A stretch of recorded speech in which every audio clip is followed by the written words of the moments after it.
Hello friends, welcome back to my channel. And आज मैं आपके लिए एक वाइट सॉस पास्ता की रेसिपी लेकर आई हूँ। आई नो दैट कि ये बहुत ज़्यादा कॉमन है, अब सबके वीडियोस में आप लोगों ने देखी होगी, बट मैं भी सेम रेसिपी शेयर करने वाली हूँ। But this is a kind of live blog, daily blog. So आप लोगों को बता रही हूँ कि हम लोगों ने ये बनाया, कब बनाया, कैसे बनाया, लाइक दिस। सो मैंने यहाँ पे पास्ता लिया है। ये पास्ता मिक्स है, लाइक मैक्रोनी और नॉर्मल पास्ता दोनों का कॉम्बिनेशन है, जिसको हम सिर्फ जस्ट बॉईल करने चढ़ाएंगे as usual, you know, with using oil and some salt. Meanwhile मैं यहाँ पे डिनर की भी प्रिपरेशन कर रही हूँ। तो यहाँ पे मैं आटा ले रही हूँ। आटे में नमक, अजवाइन और ऑयल डाल के मैं इसको गुथाई करने वाली हूँ।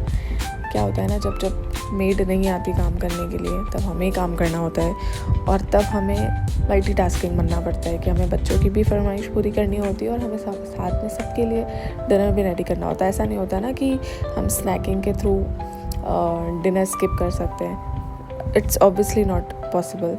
सो यहाँ पे मैं आटा उसन रही हूँ, क्योंकि मुझे ज़्यादा लोगों का डिनर बनाना नहीं था, तो मैंने थोड़ा सा ही आटा लिया।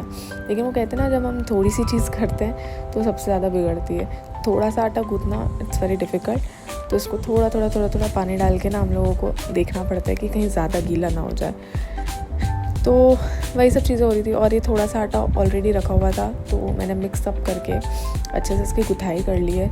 क्योंकि मॉर्निंग का जो आटा होता है वो हम लोगों का थोड़ा सा मैसी हो जाता है, लाइक बहुत ज़्यादा स्टिकी हो जाता है। तो उसको ठीक करने के लिए नए आटे में हम उसको ऐड ऑन कर सकते हैं। ये देखिए हो गया। और लास्ट में ना हम परिवर्तन देते हैं, लाइक ऑयल लगा के, लाइक दिस। तो ये मैंडेटरी करना चाहिए। आई डोंट नो आप लोगों को पता है भी कि नहीं इस तरह से कुछ करते हैं, बट हमारे यहाँ हमेशा से करते हैं। तो ये पास्ता को थोड़ा सा हम लोग ना लो फ्लेम पर इसे ढक कर पकाएंगे, क्योंकि क्या होता है, मैक्रोनी तो बहुत जल्दी पक जाती है, बट जो नॉर्मल पास्ता होता है हमारा, वो पकने में टाइम लेता है। तो हमें थोड़ा सा इस चीज़ का ध्यान रखना है, कुछ कच्चा कुछ पक्का इस तरह से ना हो। तो उस तरह से आप बॉईल कीजिएगा। मीनवाइल यहाँ पे मैं फलका भी बनाऊँगी और मैं पराठा भी बनाऊँगी, क्योंकि हमारे यहाँ दोनों चीज़ें कॉम्बिनेशन में खाते हैं। कोई फलका खाता है, कोई पराठा खाता है, लाइक दिस। तो बस ये फटाफट से मैं रोटियां और फुलके उतार लूँगी। आप लोग बताइएगा कि आप लोग डिनर में क्या लाइट खाना पसंद करते हैं, या आप लोग अच्छा हैवी खाते हैं, like dal bafla sort of और समथिंग। हम लोग थोड़ा सा लाइट फूड ही लेते हैं। आई थिंक अब नाउ अ डेज़ हर किसी की डेली लाइफ में ये चीज़ ऐड ऑन हो गई है कि सब लोग लाइट फूड खाना ही पसंद करते हैं। तो लेकिन बच्चों के लिए तो हर चीज़ लाइट होती है, क्योंकि वो अपना पचा लेते हैं खेल करके, या जो भी मस्ती वगैरह उनकी करके। मैं ये भी देखना पड़ेगा मुझे कि मेरा पास्ता हुआ है कि नहीं, तो वो चीज़ की भी प्रोसीजर मेरी मीनवाइल चली रही है। हम लोग घी नहीं लगाते फलके में, इसलिए मैंने घी नहीं लगाया फलके में। यहाँ पे मैं पराठा बना रही हूँ, yes, like so 2 फलके, I mean किसी को फलका खाना है, ऐसे अब पराठे की बारी है। आप लोग बताइएगा कि आप लोगों को मेरे व्लॉग्स कैसे लग रहे हैं, आप लोग देख रहे हैं, आप लोग को पसंद आ रहे हैं या नहीं, मुझे क्या ठीक करने की ज़रूरत है। बिकॉज़ मेरा बीच में 2 साल का गैप हुआ है, it's a very long gap. तो मैं नहीं चाहती कि उस चीज़ का असर हो। अब मैं एक्टिवली चीज़ें कर रही हूँ, तो आई होप सबको पसंद आए। तो हम लोग ना आटा इस तरह से एक डब्बे में निकाल कर रखते हैं परिवर्तन के लिए, और घी की जो होती है वो होती है। पास्ता बनाना है, तो पास्ता बनाने के लिए पास्ता की तैयारी भी करनी पड़ेगी, उसके लिए हमें वेजिटेबल्स भी चाहिए, सब चाहिए। बट मैं सोचूं पहले ये चीज़ कर देती हूँ फटाफट से, फिर हमें सिर्फ पास्ता ही करना रहेगा।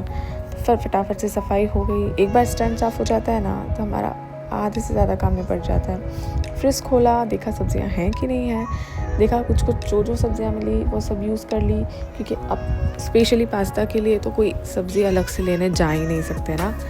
तो कैप्सिकम थी, और कैप्सिकम ही मैंडेटरी होती है पास्ता में, थोड़ी सी कलरफुल दिख जाए उसी में काम हो जाएगा। तो मुझे तीनों ही कलर में कैप्सिकम मिल गए, रेड, येलो एंड ग्रीन। तो बस इसको लंबा हम लोग जिस हिसाब से पास्ता में रिक्वायर्ड है उस तरह से काट लेंगे। थोड़ा सा इसको ठीक भी करना होता है, क्योंकि फ्रिज में ना थोड़ी सी स्टिकी हो जाती है, मैसी हो जाती है, तो उसको अच्छी हम लोग यूज़ कर लेंगे और बाकी की हटा देंगे, सॉरी।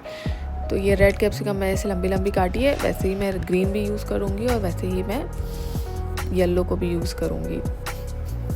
आप लोग जब रेड सॉस पास्ता बनाते हैं तब रेड सॉस पास्ता में आप लोग क्या रेड कैप्सिकम को टमाटो के साथ में ग्राइंड करते हैं या आप लोग नहीं करते पसंद? मैंने कहीं किसी रेसिपी में देखा था कि वो लोग रेड कैप्सिकम को भी ग्राइंड करते हैं क्योंकि उसका भी एक अलग ही टेक्सचर होता है, एक अलग ही फ्लेवर होता है, एक खटास होती है जो कि बहुत अच्छी लगती है। सो एक फॉरेन डिश में देखा था मैंने, तो मैं आपसे पूछना चाह रही हूँ कि आप भी यूज़ करते हैं ये सब चीज़ें या नहीं। तो बस इसके साथ में मैं तो एक अनियन भी ले रही हूँ। Onion I don't like in pasta, but वो जब मिक्सअप हो जाता है ग्रेवी में तब अनियन का एक अच्छा फ्लेवर आता है। मेरे बच्चों को पसंद है इसलिए मैंने डाला है, otherwise I don't like it. तो इसको भी मैं कैप्सिकम की तरह ही थोड़ा सा लेंथ वाइज वैसे ही काटूँगी। और as a house wife, as a working women, हम लोगों के लिए बहुत डिफ़िकल्ट होता है चीज़ों को करना। हम लोग कभी कभी समझ ही नहीं पाते हैं, एक बहुत हेक्टिक शेड्यूल हो जाता है कि काम करने के बाद में किचन भी देखना है, ये सब चीज़ें देखनी है। तो मेरे लिए तो बहुत हेक्टिक है, आप लोगों के लिए भी ऑब्वियसली होता होगा। देखिए कितना कलरफुल सा प्लेट रेडी हुआ है ना। मेरे पास बटर नहीं था तो ये रेसिपी मैं घी में बनाने वाली हूँ, और ये घी हम लोग घर में ही बनाते हैं, मार्केट से घी नहीं लेकर आते हैं। तो इन सब चीज़ों को हमें घी में डाल देना है। हम इसमें नमक का इस्तेमाल नहीं करेंगे, अदरवाइज़ सब्जियां जल्दी गल जाएंगी। तो हमें इसे ऐसे ही सॉटे करना है। एंड ध्यान रखिएगा कि सब्जियों को हमें जलाना भी नहीं है, जस्ट क्रिस्पी क्रंच आने तक हमें इसे सॉटे करना है। यहाँ पे मैंने एक नई चीज़, एक एक्सपेरिमेंट किया था। यहाँ पे मुझे मोज़रेला चीज़ डालनी थी जो कि मुझे मिली नहीं, तो मैं नॉर्मल एक पिज़्ज़ा चीज़ का जो बॉक्स है वो मैंने खोला है। आई डोंट नो कि कैसा लगने वाला था, बट मैंने इसे यूज़ किया। एंड मीनवाइल सीजनिंग के लिए ना हम लोग जब भी पिज़्ज़ा मंगाते हैं डोमिनोज़ वगैरह से, तो उसके सारे जितने भी सीजनिंग के पैकेट्स होते हैं ना, वो हम लोग हमेशा संभाल के रखते हैं। Even you don't believe guys कि मेरे पास इतने सारे सीजनिंग के पैकेट्स हैं कि वो मुझे साल भर भी मैं यूज़ करूँ ना तो मुझे चल जाएंगे। अब यहाँ देखिए मैंने थोड़ा सा आटा डाला था, उसको अच्छा सा क्रंच आने तक डाला, हिलाया और फिर उसमें मिल्क डाल दिया। अब मैंने 2 चम्मच यूज़ किया था, तो ये मेरी ग्रेवी थोड़ी सी भारी होने वाली है, मतलब गाढ़ी होने वाली है। एंड मीनवाइल मैंने इसमें चीज़ भी डाला है, तो ये सॉस बहुत ज़्यादा मोटा होना जाए, इस चीज़ के लिए हमें इसको दूध डाल के अच्छी तरह चलाना पड़ेगा, ताकि ना ज़्यादा गाढ़ा हो ना ज़्यादा पतला हो, और एक्चुअल कंसिस्टेंसी जो होती है ना वाइट सॉस पास्ता की, वो हमें मिल जाए। तो देखिए कितना सब्जियों से ना एक अलग ही लुक आ जाता है चीज़ों का। और स्पेशली वाइट सॉस है, तो वाइट सॉस में तो सब्जियाँ ऐसे खिल खिल के दिखाई देती है, कलर वाइज या कंसिस्टेंसी वाइज या फ्रेगनेंस तो भूल ही जाओ। मतलब पूरे घर में ना पता चल जाता है कि भैया आज तो दावत है। यहाँ मैंने देखो सीजनिंग भी डाल दी है। सीजनिंग में ऑरिगेनो और चिली फ्लेक्स, इससे ज़्यादा मैं कुछ यूज़ करना पसंद नहीं करती हूँ, क्योंकि फिर दूसरी चीज़ें बच्चों के मुंह में आती है और बच्चों को बिल्कुल नहीं जमता। तो ये देखिए थोड़ा सा और दूध डाल के ना मैंने और पास्ता ऐड ऑन किया है, और इसको अच्छे से मिक्स कर देंगे। अब ज़्यादा डालने से मतलब नहीं है पास्ता, क्योंकि ये अब और गाढ़ा होने वाला है पकने के बाद में, तो सॉस को हमको इतना ज़्यादा गाढ़ा बनाना नहीं है। I think it's ready to go. बस अब इसको थोड़ा सा और बॉईल करके हम इसे सर्व कर लेंगे। ये देखिए मैं एक छोटे से बाउल में निकालूँ, क्योंकि ये बाउल ना मैं ही खाने वाली हूँ, तो मैंने सोचा गरम गरम मैं ही सबसे पहले निपटाती हूँ कैसा लग रहा है। तो आप बताइएगा ये देखिए कैसा लगा और कमेंट करिएगा। Thank you, bye bye, have a nice day.